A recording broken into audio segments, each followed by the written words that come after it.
What's good, everybody? What it is and what it will be. What's going on? I'm your friendly neighborhood co-host. Co-host. There's nobody else doing the show. I'm your friendly neighborhood host, Errolwood Sports Geek here. Thank you for watching, guys. And remember to like and subscribe and comment. So, what's going on? Thank you guys for joining me once again. Does anyone know what September 1st is?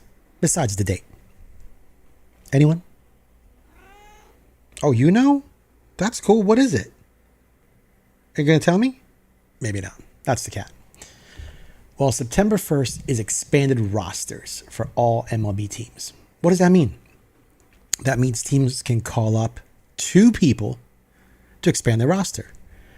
So whether that's people in AAA, people that are probably on the injured list that are due to come back, they can save those spots for them. Things like that. So tomorrow, 2 hours from now, man, exciting time. Exciting time. I'm hoping Jasson Dominguez is one of them. But what do I know? I'm obviously not much because I don't know what the fuck the Yankees are doing. Couldn't tell you. Could not tell you. I'm hoping they have the mental fortitude of calling that young man up. That's my wish. Maybe they'll call up Rizzo if he's ready. I'm not sure if he got enough reps in AAA.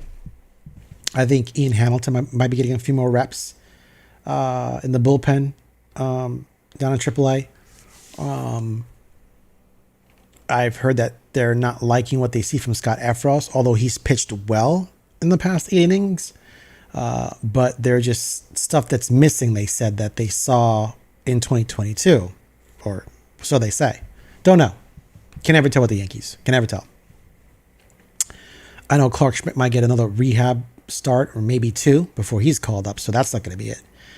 So what's going to happen when they call up, say, Rizzo, maybe Dominguez, and say John Birdie, right? Well, they already DFA'd 2 people, and then they didn't replace anyone for Tonkin, so there should be 3 open spots, so those should be good. But when the time comes that Clark Schmidt is ready, or Lou Trevino, or someone else that they feel might be important to call up, someone's getting DFA'd. Just don't know who. Don't have any idea who might go. Maybe they'll send Cabrera down. I hope not. He's a pretty good utility guy. But we'll see. So it all depends on the Yankees. All depends on what they're going to do. But so tomorrow is an exciting time. Let's see what they do. I'm really hoping they make the roster better. Obviously, they can't win 2 games in a row. They lost today, 6-5. So yes, September call-ups. Time to expand. You know what? I wish. Now, here's a weird thing. Why? It's 2 players. Why wouldn't like MLB let the roster expand to say, I don't know, 4 players? I mean, would 4 players kill a team? Just to have 4 extra guys come in? Sit. Perry, stop. This cat, unbelievable. She's twanging the door stopper because it's like a little spring. So when the door opens, it stops her from hitting the wall. Perry, oh my goodness. I apologize, folks. Cat's lost her mind tonight. Anywho, would it kill MLB teams to kind of just let it be 3 or 4 people or 5 people expand? Just 2 just sounds crazy. I mean, 4 people wouldn't be bad. And it kind of like gives a little bit of wiggle room in case guys are tired or people need rest. Like, I don't know. I'm just saying 2 people. It just sounds kind of stingy to me. I mean, what's 2 people? You call up 3 or 4. It could help a team. I'm sure, they need to reevaluate the trade deadline and they need to reevaluate the expanded roster, on the next CBA or meeting, what they want to discuss. That would be kind of cool. And redo this luxury tax nonsense. That's ridiculous. Like the fact that you're paying, dollar for dollar or close to dollar for dollar when for going over a certain threshold, that's ridiculous. Especially when, you know, what are other teams doing with the money? That needs to be investigated. So that shouldn't be allowed. I say the tax shouldn't be higher, no more than 50. Let's see, what is it? MLB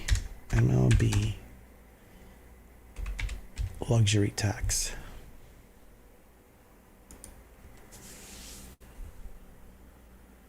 So for 2024, tax thresholds 241, first surcharge is 261 million.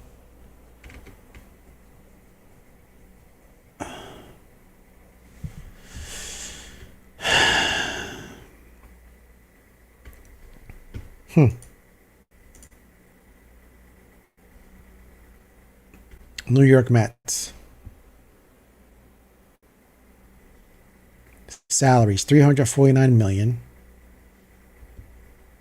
Negative 112 million. Tax bill $98 million.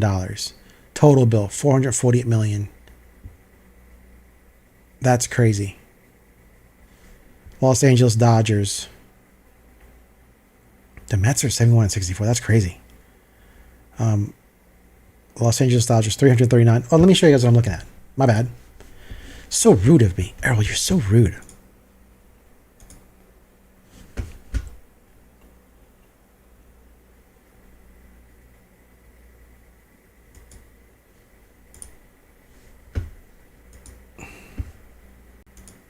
There we go.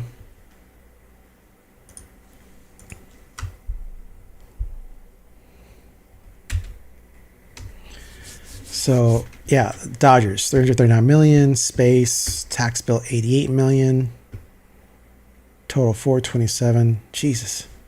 Yankees 79 and 56, 314 million, space negative 77 million, tax bill 60.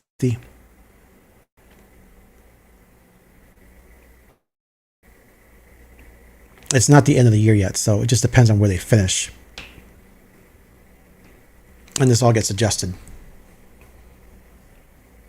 A lot of craziness. Yeah. So anyway, you can see that's what I was looking at to try and get the information. But so yeah, nothing much going on. I know they play tomorrow. Let's see what's scheduled for tomorrow. Scheduled for tomorrow will be Sunday. Sunday.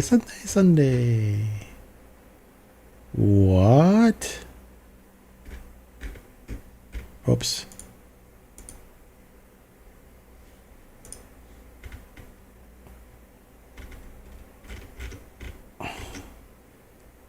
Who's pitching tomorrow? Is it Cortez?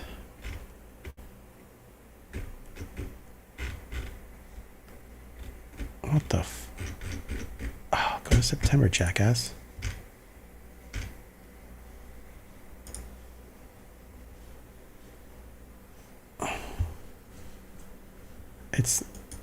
I'm having difficulties here, folks. Why is this not showing me?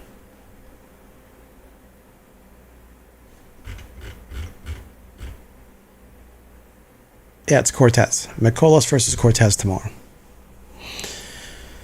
I hope Nestor can... We gotta win this series, man. I'm so sick of this back and forth nonsense with the Yankees. Sick of it. Sick of it. What was the box score today? Box.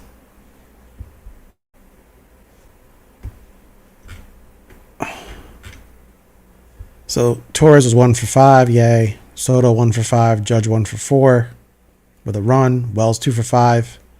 Chisholm 3 for 4, nice, starting to get hot. Volpe 2 for 4, keep it up, Volpes. Grisham, blah, nothing. Giancarlo 1 for 1, Rice nothing. Verdugo 1 for 4, Cabrera 0 for 4. Warren 4 innings pitched, 5 hits, 4 runs, 4 earned, 3 balls, 3 Ks. Great, 1 home run. Tim Hill 1 strikeout, 1 inning pitch. Mark Leiter Jr. 2 hits, 2 runs, 1 earned, 3 Ks. I wonder if they would DFA Mark Leiter Jr. Can you imagine? Can you imagine if he gets DFA'd to get one of these guys to be called up? Like when Clark Schmidt's ready or somebody else or Ian Hamilton or whatever. Like, what a waste. We trade Jake Neely for Mark Leiter Jr. and then they DFA him. What a waste of a deadline trade. I mean, we could have just kept Jake Neely. And listen, I was a big Mark Leiter Jr. fan. I am a little bit. I don't know if they can get this kid right, but there's something wrong with him. But like, I saw the stats when they traded for him, and I was like, man, he's got swing and miss stuff. But the one variable that Errol did not really take into consideration was the simple fact that he pitched in the National League Central. It wasn't the American League East. And you get what you get. Right? You get what you get. Like, I'm all for having pitchers that pitch in the American League. You can trade them, or you know what their track record is in the league. But when somebody's in the National League and they come to the American League, I'm not for that, man. I mean, I know you might say that doesn't make any sense. You're talking crap. I don't think it works out. Let's see if I'm wrong. I just don't think it works out. Let me see. Let's Josh Beckett. Josh Beckett. That's the reason why I'm doing this. Give me 1 second, guys. Complete stats. So, Florida Marlins 1.40, 4.10, 3.04, 3.79, 3.38. 1, 2, 3, 4, 5. 5 years with the Marlins. Then he goes to Boston Red Sox, 5.01, 3.27, 4.03, 3.86, 5 points. So you see the difference? This guy used to pitch in the National League with pretty much a 3 ERA career. He goes to the American League, it's almost a 4 ERA career. Back to the National League in 5.19, then 2.88, 6 and 6 in 2014. Ended up with a major league career of 3.88.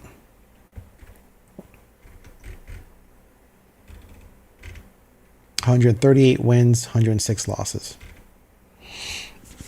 Let's do another one. This is fun.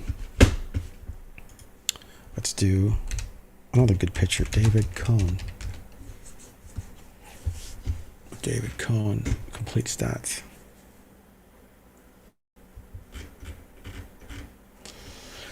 Started off in the American League, Kansas City, 5.56. Went to the Mets, 3.71, 2.22, 3.52, 3.23, 3.29, and 91. And then went back to KC, 3.33, 2.94. So it went up a little bit compared to the norm. Then to the Yankees, 2.88, 2.82, 3.55, 3.44, 6.91. Wow, in 2000. I didn't know it was 4 and 14. Jesus. Then went to Boston, 9 and 7. Did not know that, 4.31. Then ended up in the Mets in 2003, 1 and 3, 6.50. 194 wins, 126 losses. Man, David Cone was a badass, bro. 3.47 ERA. That guy was a great pitcher. But you can see what I'm saying, like, in the American League, they're a little bit higher. They go to the National League, they're lower. Come back to the American League, they're a little bit higher. Yeah, I mean, the American League's tough with the hitters. I'm not saying that both leagues don't have good hitters, but it's a different ballgame. It's a different ballgame. So, with that said, I'm super excited, folks. Didn't want to stay on too long. Just want to basically tell you that expanded rosters tomorrow. I'm excited to see what the Yankees do. I'm hoping they do the right thing, like Spike Lee. Do the right thing. Jason Dominguez, call him up. Hopefully John Brody's ready to go. And let's see. Let's see. Maybe Rizzo's coming back. I don't know. And I don't expect much from Rizzo. I don't. He wasn't hitting when he got before he got injured, and I don't think he's going to provide anything now. Maybe he'll provide a little bit more defense, if that. Maybe he'll run into one every now and then. I don't know. I guess I'll take what we got, right? But we have nobody to play first base. We just don't. That's why I think the offseason, listen, they've got to re-sign Soto, right? So they signed him this year through arbitration. And they have to, I think they'd be silly not to sign him again because he provides Judge. The reason why Aaron Judge is doing so well is Juan Soto's in front of him. Not to mention the reason why Aaron is doing so well is now Judge also has Wells behind him. So you got to pitch to him. Or you can walk him. You may have an option, but you got to pitch to him. Otherwise, you're going to get hurt in the front or hurt in the back. Anyway you go, you're getting hurt. So I think Soto's a moneymaker. I say give that man $550. I'd start off there. And hopefully you end up at 6. Nothing over 6. I think 6. Let's do a quick math here. I think 600 million. 600 million divided by, I'd say 12 years. 50 million. Yeah, he's good with that. Right? With an optional year to make it 13. And the reason why I'm saying he's going to be 26 next year. So 26 plus 10 is 36. 37, 38. That's it. It's because now you're tying up all that money in one hitter. And maybe he's a DH just hitting. Maybe he's hitting 260, 270 and when he's 38. Maybe. Who knows? We don't know. He takes care of himself, right? But we don't want to get tied up in a 13, 14-year deal. It's just wasted money. 10 years, 50 million a year, that's the way to do it right there. Or 12 years with an opt-out after 6 years. I'd let him opt out. Go. Let somebody else take him. There's going to be some younger hitter that comes along that's going to be just as good as Juan Soto. I'm not saying just as good, but close enough. Right? So, and Juan will be getting older. So I do a 12-year no more than 13-year deal. 12-year with an optional 13th. And 50 million. There's your money right there. And I'd ask him to defer 100 million. To defer it until after he's done playing. Just because they need a first baseman.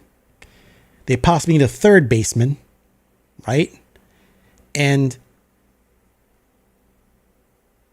they need probably another successful starter, like a true number 2, right?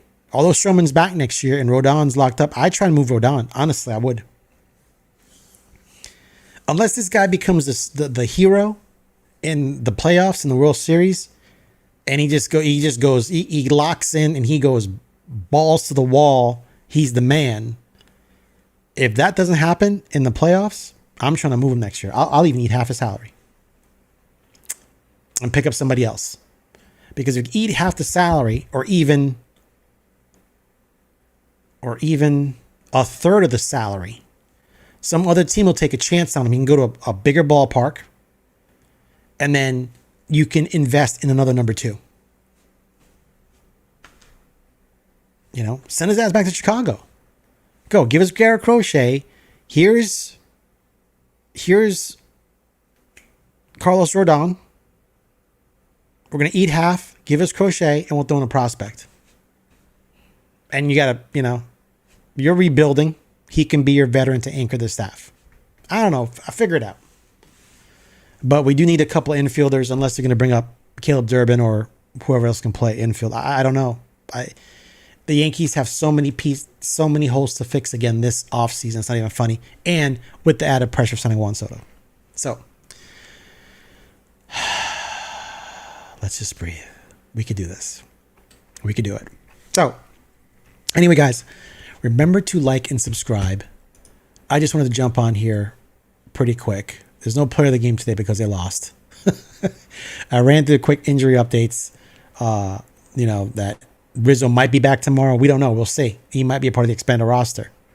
And I'm hoping it's Dominguez. Those are the 2 that we're going to get. I'm hoping, and make this team better. And he plays left field at least 5 times, 5 days out of the week. And Verdugo can do too. Verdugo can play just against maybe righties. I don't know, or whatever. Well, they'll figure it out. So, guys, thank you for watching. Didn't mean to keep you guys on so long. I didn't mean to stay on so long. Just a quick shout out for expanded rosters tomorrow. I'm super stoked. Can't wait to see that and see who they call up. And let's go let's have a kick-ass September, man. Let's bring this home. Let's get locked in. Let's get locked in. Let's get to the playoffs and bring home a chip. I mean, we need it badly. So, with that said, I'm Errol. Thank you for watching. Remember to like and subscribe. Sports Geek out. Peace out, guys. I'll see you tomorrow after the game. Peace.